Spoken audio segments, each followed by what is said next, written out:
I am Chloe Harper, 23, a freelance graphic designer living in a modest apartment in Seattle, Washington. The city outside buzzed with life, neon signs flickering through my window, painting streaks of blue and pink across the faded wooden floor. Tonight, as I sat curled on my sofa, I opened an old, weathered box that had belonged to my mother. Inside lay fragments of a life I could barely touch anymore: a delicate embroidered handkerchief, a yellowed family photograph with corners worn thin, and a jumble of letters I hadn't had the courage to read until now.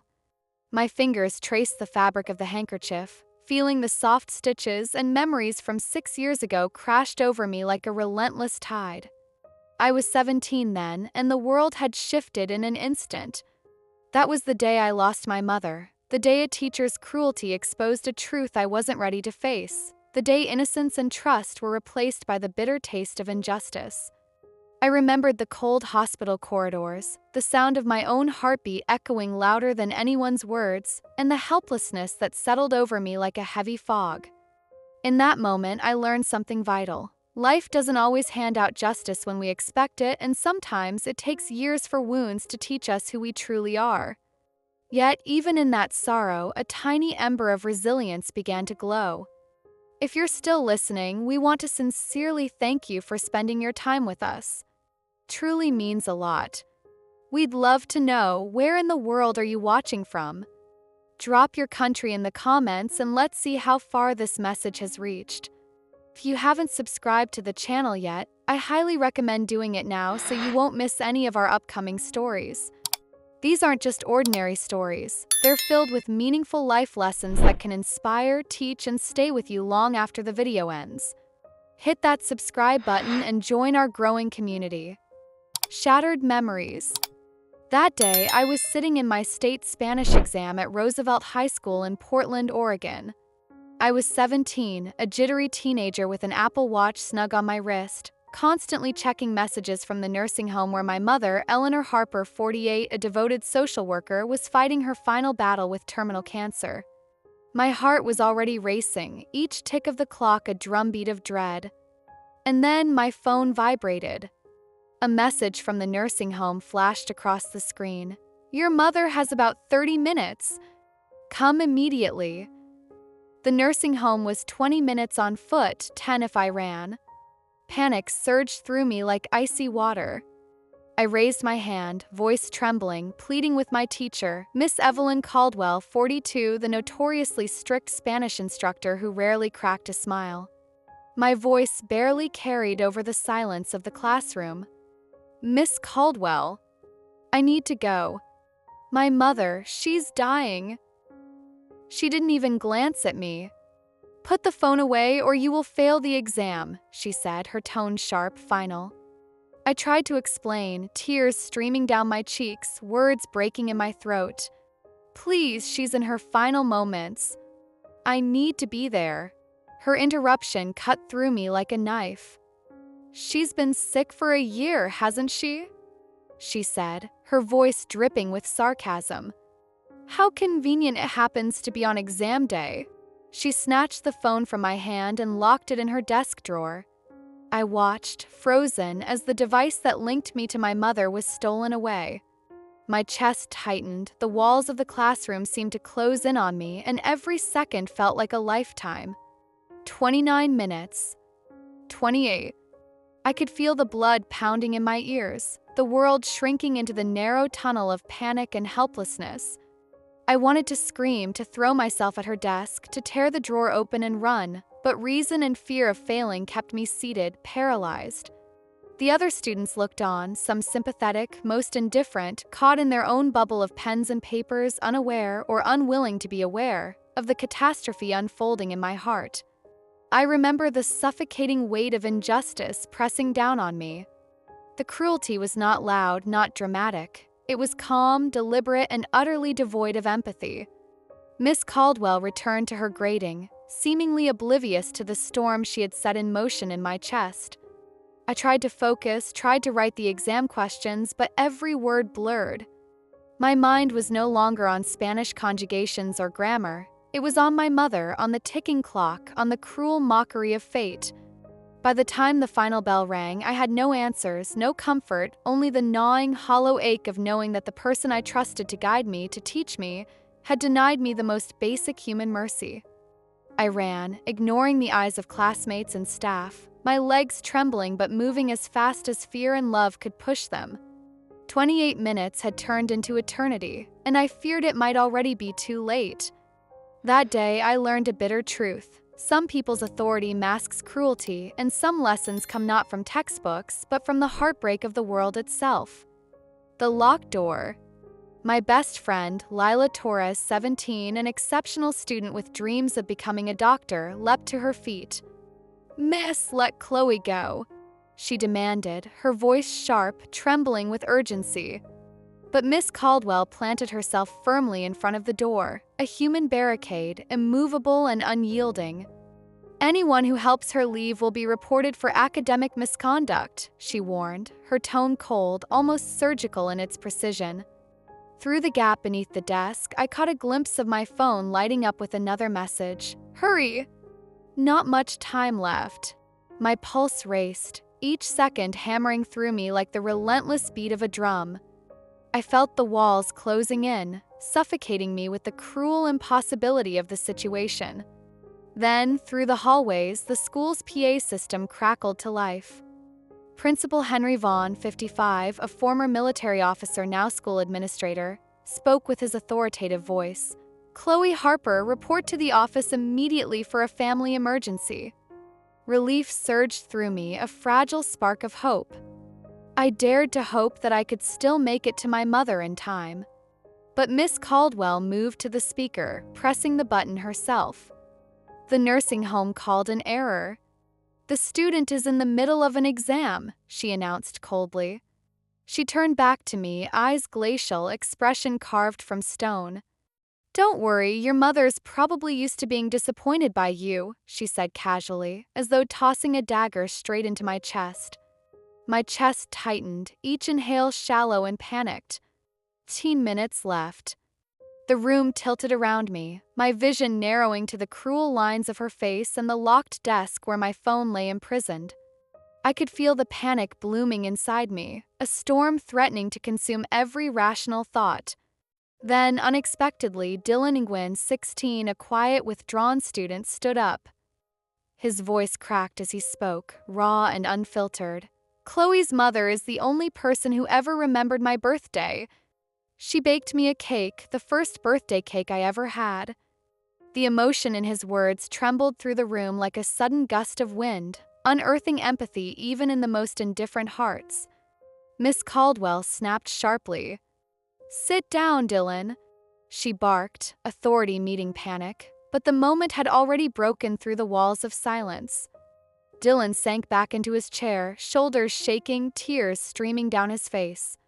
His vulnerability, his truth, hung in the air like a fragile crystal, reflecting all the helplessness and pain we were trying to contain. I swallowed hard, my throat tight, my hands clenching the edge of my desk.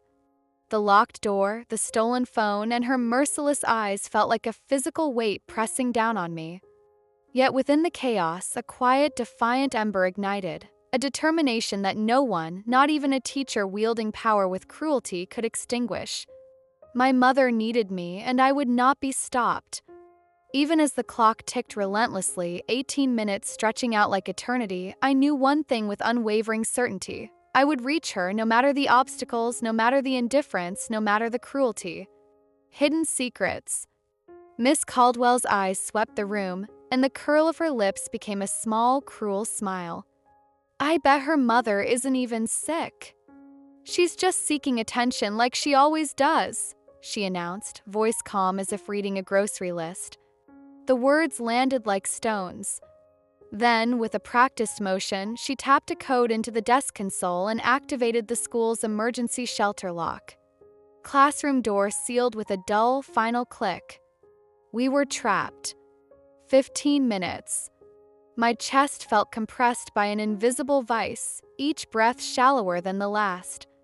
I could still make it if I ran, 20 minutes on foot, 10 if I sprinted, but the locked door turned those calculations into useless numbers.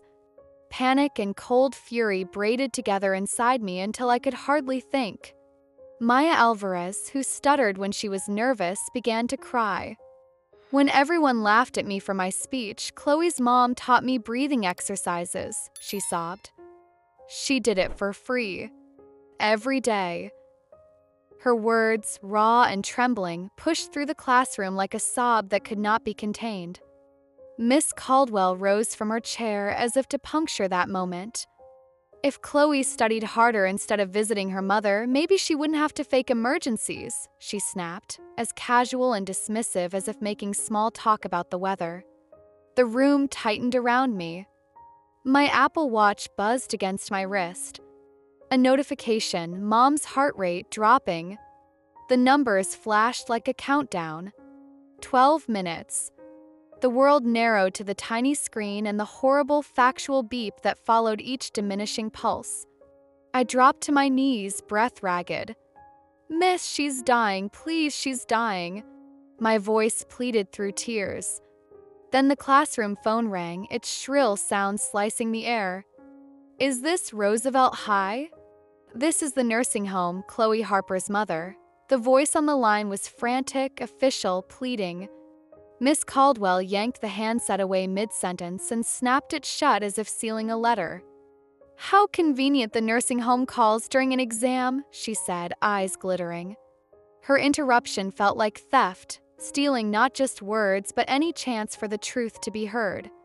Ellie Brooks, pale and always bruised in ways she never explained, trembled to her feet. "She listens to me when no one else will," Ellie said, voice so small it might have been eaten by the room. "She saved me." Confession hung there, fragile and dangerous. Miss Caldwell turned to her with a smile that had nothing warm in it. "This is the same mother who got me reprimanded last month. Consider this karma," she said, and her laughter was a thin, vicious thing. Around me, faces blurred, some ashamed, some angry, some stunned into silence.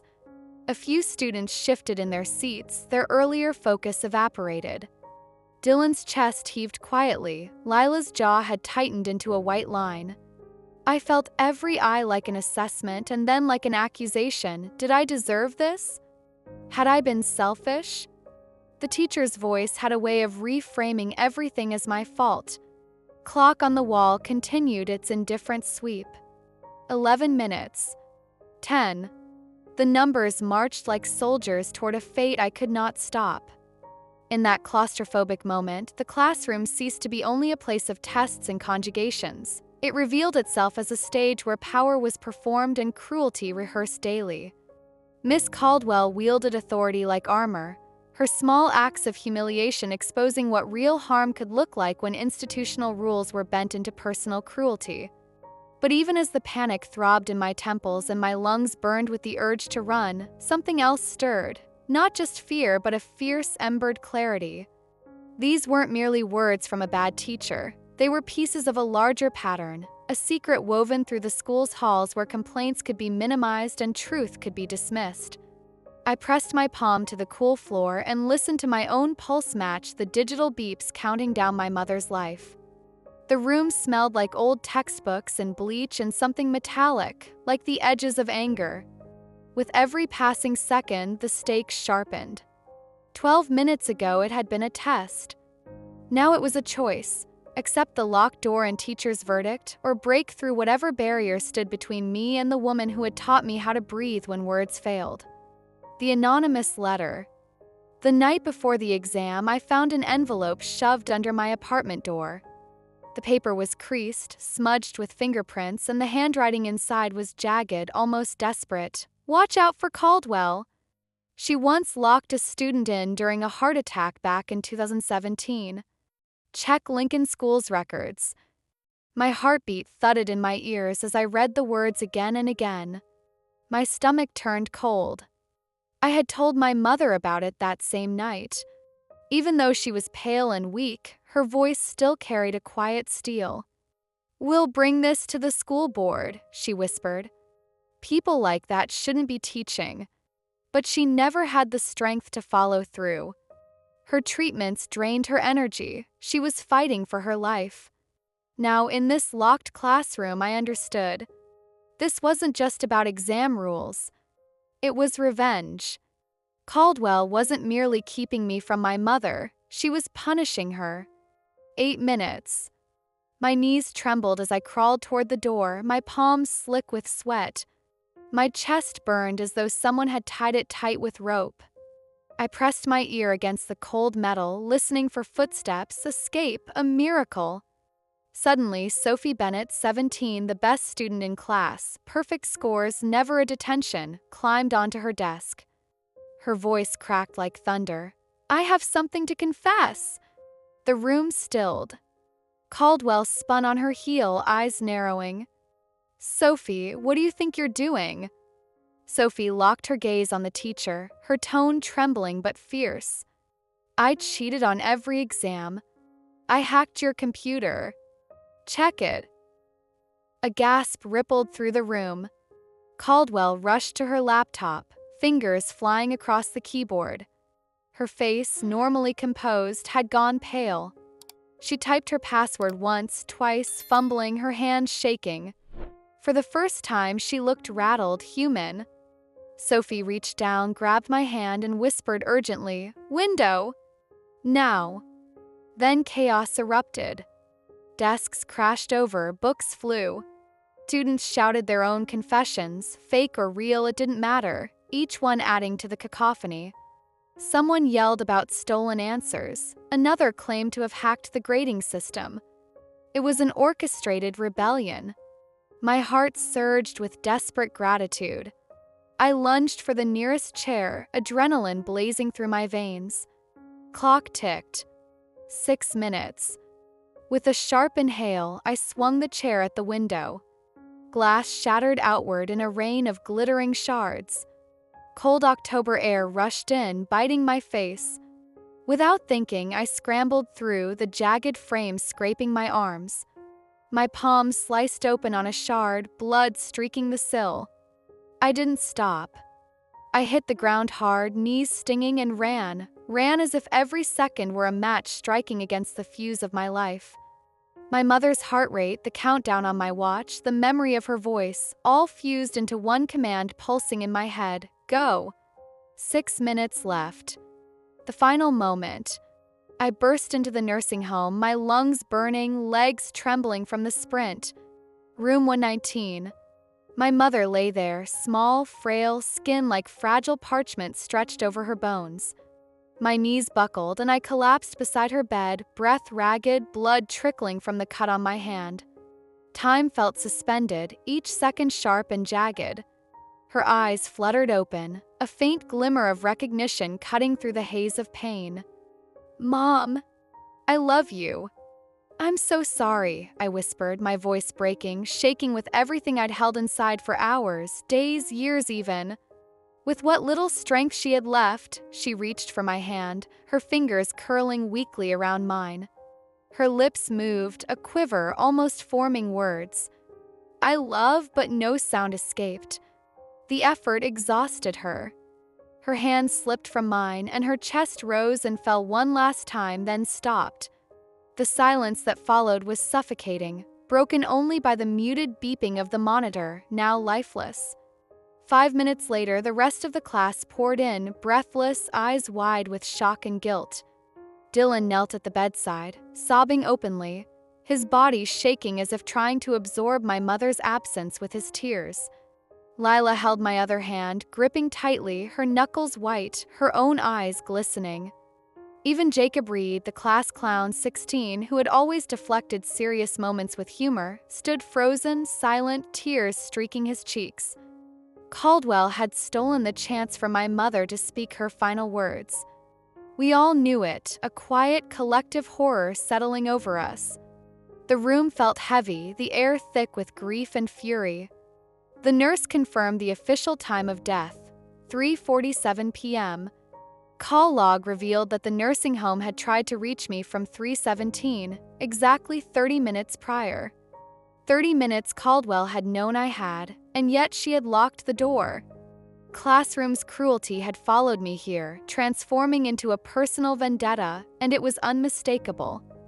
It was no longer just a rule or an exam, it was deliberate, calculated malice.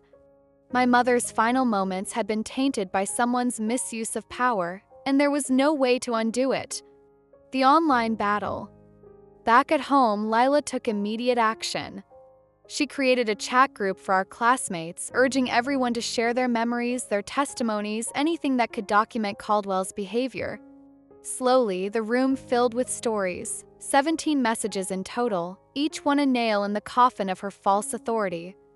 Maya wrote about how my mother had guided her through her speech impediment, how she had practiced breathing exercises day after day for free. Dylan recounted the story of his first birthday cake, baked by my mother, a small kindness that had meant everything. Ellie Brooks detailed how my mother had listened when no one else had, a lifeline in her dark moments. These were not just words, they were fragments of truth, of human decency, all overshadowed by Caldwell's cruelty. But the stories didn't stay contained. They spread online. Social media lit up with our accounts. Some called Caldwell a monster, a name that cut through her carefully maintained reputation. Others accused us of fabricating the story for attention. Threatening messages appeared, screenshots of our addresses, words promising fire and harm. Lila and I spent hours blocking accounts, only to see more appear, relentless and invasive. Then Zoe Mitchell, a journalist, 38, reached out. She had been investigating cases of teacher misconduct, stories buried by bureaucracy and silence. She sent me files, articles detailing incidents eerily similar to mine, patterns of abuse ignored by administrators. She asked permission to tell my story. My instinct was caution, fear pulling at my chest, but Lila's voice, steady and unflinching, cut through my hesitation. Your mom deserves to be remembered. This is what she gave you. Don't let them erase it. Zoe submitted a FOIA request for the school's public records, seeking call logs, intercom recordings, and the temperature lock data from the classroom.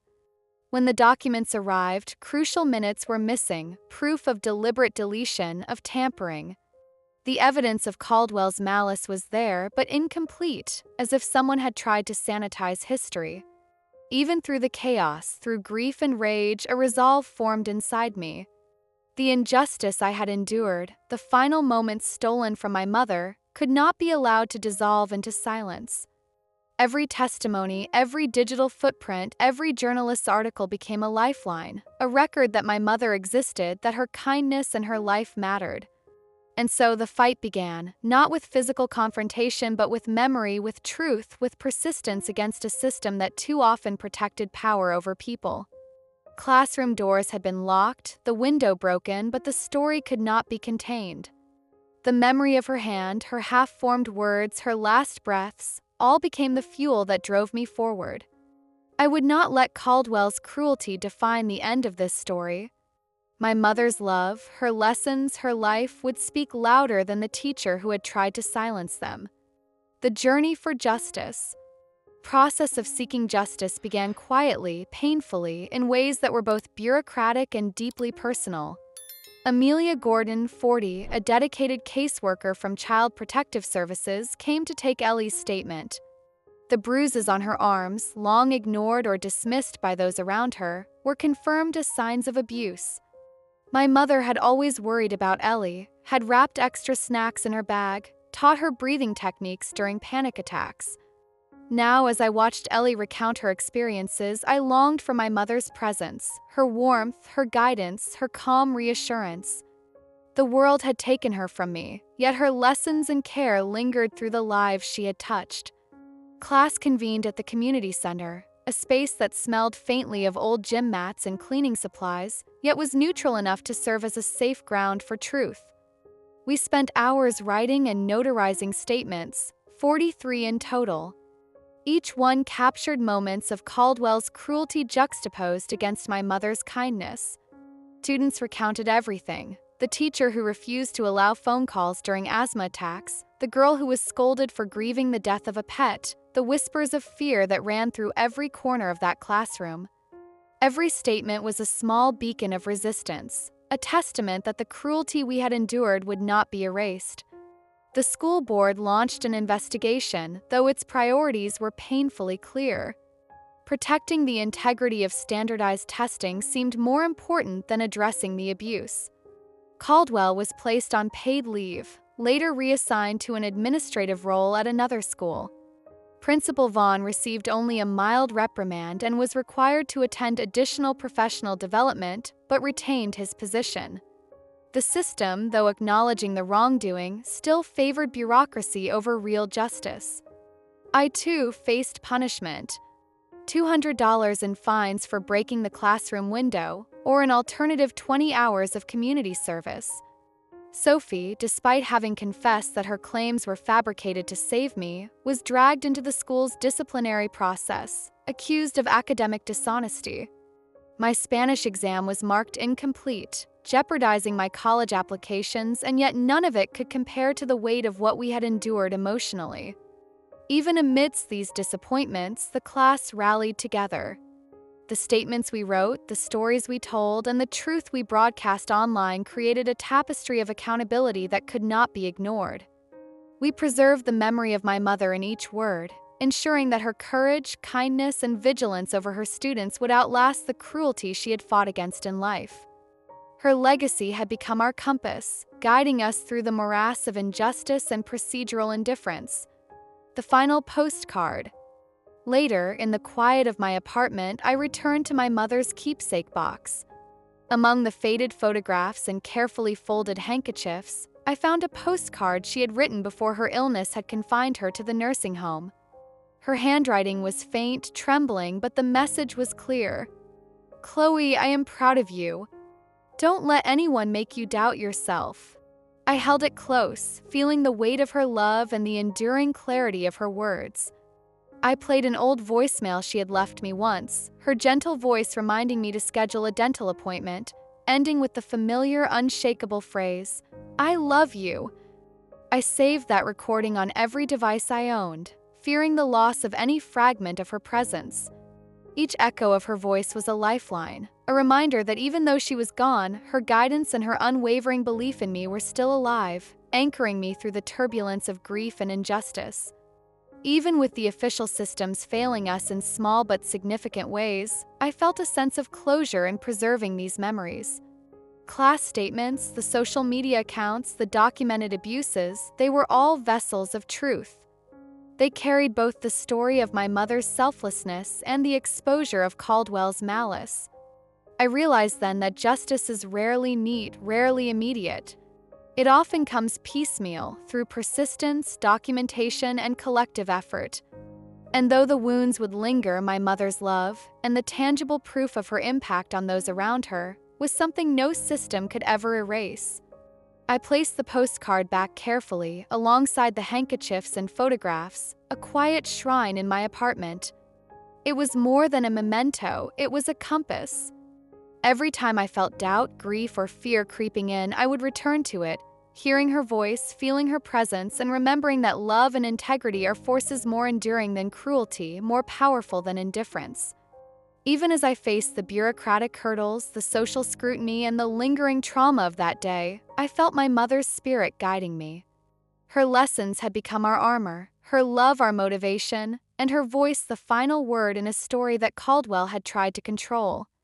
Though she was gone, she remained the heart of our fight for justice, the quiet force that reminded us all why truth and kindness matters. Light and lessons. 6 years later, I sit in my small Seattle apartment, the neon glow from the streets painting soft streaks across the walls. I remember the day we placed the little plaque by the classroom window, "Every minute matters." The school wouldn't allow my mother's name to be engraved, but everyone knew whom it honored. That plaque became more than words. It was a reminder of urgency, compassion, and the fragile value of time. Sophie graduated college and became an engineer, her once timid voice now confident, building solutions that could change lives. Dylan enlisted in the military, and he sends me photos of himself standing beside his second birthday cake, a quiet celebration of life and resilience. Ellie is stable in her foster home, sending heartfelt letters thanking me for speaking to CPS on behalf of my mother. These small ripples of lives touched by my mother's kindness remind me that even in tragedy, goodness has a lasting echo. Caldwell now teaches at another school. I still carry anger for what she took from me, yet I've learned through my mother's example that bitterness doesn't heal. The lessons I hold on to shape how I live, how I choose to respond to cruelty, and how I carry forward the love and empathy my mother instilled in me. Here are the 5 lessons I've learned. When every moment counts, time is precious, and we must act with urgency for those we love. 2. Kindness has power. Small gestures of care can ripple through lives in ways we may never see. 3. Speak truth. Even when scared, courageous voices can challenge injustice and protect others. For resilience is a choice. Life will impose obstacles, but how we respond defines our strength. 5. Preserve memory and love. Remembering those who shaped us keeps their spirit alive and guides our actions. If you're reading this, I hope you'll share your thoughts in the comments. It reminds me that my mother still lives through the stories we tell. Share this story if it touched you, and subscribe to join a community that values each fleeting moment, stands for kindness, and honors the lives of those who inspire us. Let's ensure that no act of love, courage, or compassion ever goes unnoticed.